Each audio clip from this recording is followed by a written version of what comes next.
Selepas dia menjadi Kota Menteri Sabah, kita mau upgrade dia lagi, yaitu menjadi Premier Sabah.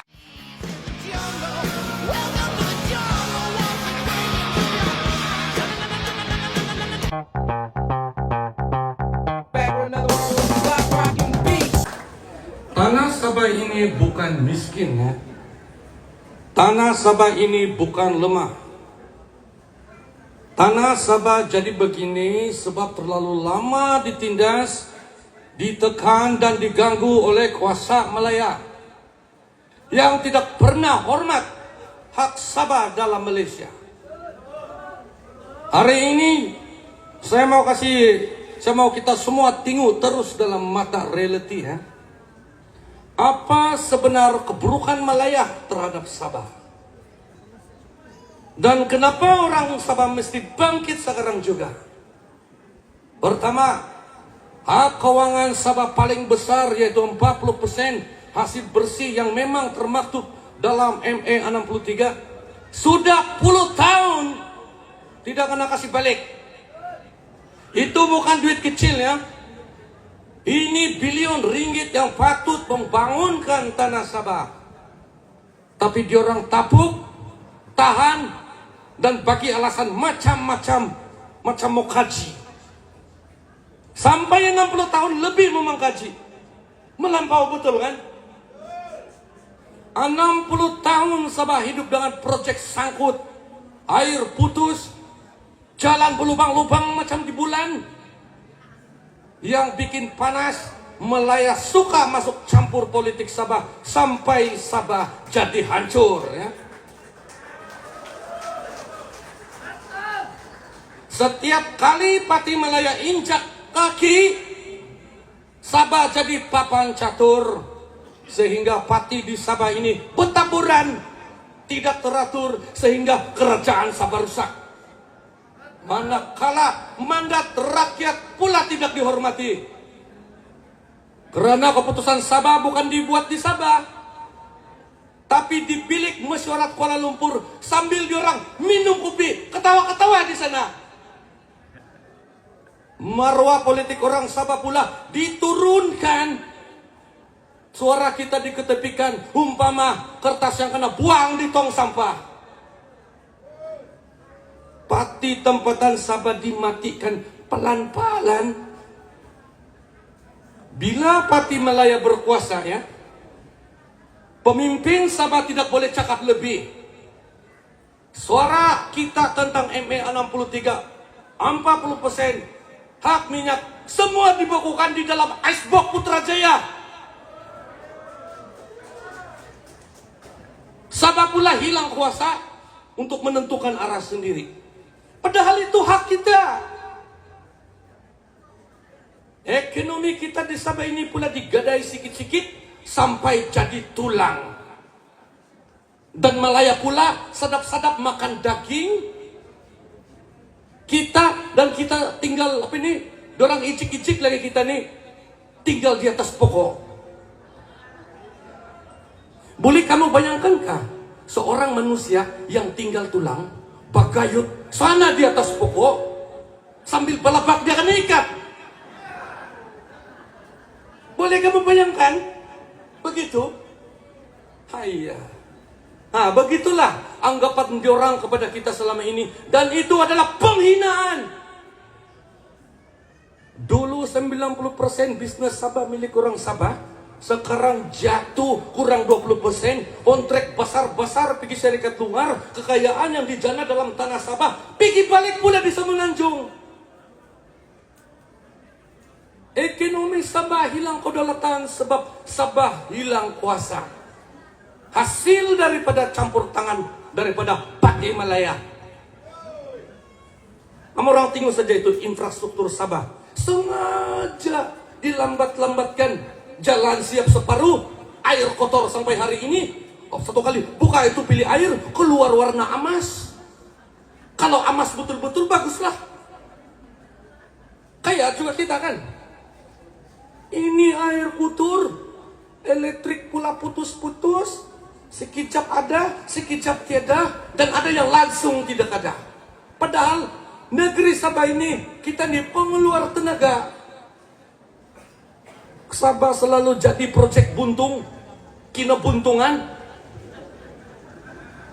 Janji siap cepat, tapi reality bertahun-tahun tidak pandai siap. Dan yang bikin sakit hati ya, jawatan penting dalam agensi kerajaan Sabah dipenuhi pegawai-pegawai daripada Malaya. Dia orang mana tahu reality kita, reality Sabah. Ya, kita cakap pergi tenom, dia pula pergi cakap pergi tonom. Bila kita ajar cara sebut, bukan dia mau masuk ajar tuh, dia tatap keras kepala. Padahal nama tenom tuh bukan dia yang buat. Apa benda pun dia tidak tahu. Apa benda? Orang macam diorang itu diberi kuasa untuk membuat keputusan besar. Orang Sabah sendiri pula terpaksa tunduk, walaupun ini tanah kita. Dan seterusnya. Masalah PTI makin parah. Ini sebab dasar pusat longgar dan separuh masak. Macam itu talur separuh masak tuh, tapun-tapun. Sempadan bukan tidak kena jaga ya. Penguasaan bukan lemah, tapi kekurangan anggota dan pegawai serta kekurangan teknologi yang canggih di kawasan merah itu. Bukan saya tidak tahu, saya tahu. Sebab saya dulu di sektor itu, sewaktu saya masih bertugas di Malaya. Akhirnya semua itu, masalah itu, Sabah yang tanggung. Ekonomi, sosial, keselamatan. Sedangkan pusat buat tidak tahu. Macam ini bukan masalah dorang. Masa pilihan raya saja dia ambil tahu. Lepas pilihan raya, kalau pihak diorang menang, keadaan begitu teruslah begitu. Sampai banyak alien di Sabah.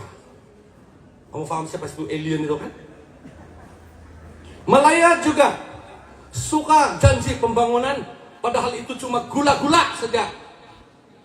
Dekat pilihan raya, datang bawa proyek kertas, lepas menang, hilang. Apapun tidak nampak, bau kentut diorang saja yang tinggal. Apalagi pembangunan sebenar, langsung tidak ada. Malahan, Sabah terus jadi negeri yang paling miskin, walaupun kaya sumber. Apa orang tahu kah? Kita ini kaya di atas kertas saja. Di sini kita nampak dengan jelas ya, di mana seluruh sistem persekutuan barat sebelah ME 63 dilambat-lambatkan. Royalti minyak dipotong sampai Sabah dapat 5% saja, 5 sen ke pino. Sabah diberi status negeri yang biasa-biasa saja. Walaupun Sabah ini adalah rakan pembentuk Malaysia. Ini bukan perkongsian ya, ini penjajahan modern. Oleh itu, untuk mematahkan segala temberang diorang ini, segala pembujukan dan pembohongan diorang ini, kita kena pilih pemimpin Sabah yang paling diorang takut. Sehingga kan dulu diorang pernah kasih sumbat di dalam tahanan ISA. Macam lakukan kesalahan jenayah. Padahal dia hanya bersorak untuk keadilan Sabah. Kamu orang tahu siapa pemimpin itu? Ya, tidak lain ya, siapa itu? Dr. Jeffrey Gitingan. Jadi belum sampai lagi. Ya, dialah. Dialah satu-satunya insan yang paling ditakuti oleh Malaya. Saya berani cakap begitu sebab sudah terbukti ya, dia hanya bersuara untuk kebaikan dan keadilan Sabah, malah kena tahan pula ISA tanpa bicara. Tiada siapa pemimpin Sabah yang sanggup buat dan jadi begitu sekarang ini. Saya mungkin tahu ya, ada yang coba membandingkan dengan Dr. Jeffrey, dengan pemimpin lain, memang ada. Tapi hakikatnya dari Dr. Jeffrey lah yang memulakan tuntutan ME 63. 20 perkara dan 40% itu. Dari zaman ISA lagi sampailah sekarang. Jadi bagi saya, pemimpin lain yang itu Dia tuh hanya menyalin perjuangan Dr. Jeffrey saja. Hingga dia orang kelihatan hero kuno. Pegang keratas tuntutan 40% pegambar. Macamlah perjuangan itu dia orang yang mulakan. Itu dia yang membuatkan generasi baru pikir macam dia orang lakukan duluan menuntut hak-hak itu. Padahal zaman ISE dulu dia orang semua tuh penakut, diam, malahan berkawan lagi sama Malaya, takut kena ISE. Dan untuk makluman kamu orang, oleh itu untuk menuntut semua hak-hak Sabah ini, kita mesti menyokong perjuangan Dr. Jeffrey. Ya, dengan cara kita undi Batista dan SEBB. Kita mau jadikan Dr. Jeffrey sebagai Ketua Menteri Sabah. Selepas dia menjadi Ketua Menteri Sabah, kita mau upgrade dia lagi, yaitu menjadi Premier Sabah. Bila dia sudah jadi Premier Sabah, ini kalilah kita tuntut segala-galanya, dan secara otomatis kita akan maju seperti rekan baik kita, yaitu Sarawak. Oleh itu, saudara dan saudari ya, pilihan raya kali ini, biarlah kita buat sejarah terbesar di dalam sejarah Sabah. Karena keputusan kita hari ini adalah masa depan yang cerah untuk kita dan generasi kita seterusnya. Ini kalilah Sabah for, Sabah for, justice for, justice for. Kalau bukan kita siapa lagi? Kalau bukan sekarang bila lagi? Ini kalilah, ini kali kita pasti menang. Kalau bukan kita siapa lagi? Kalau bukan sekarang bila lagi?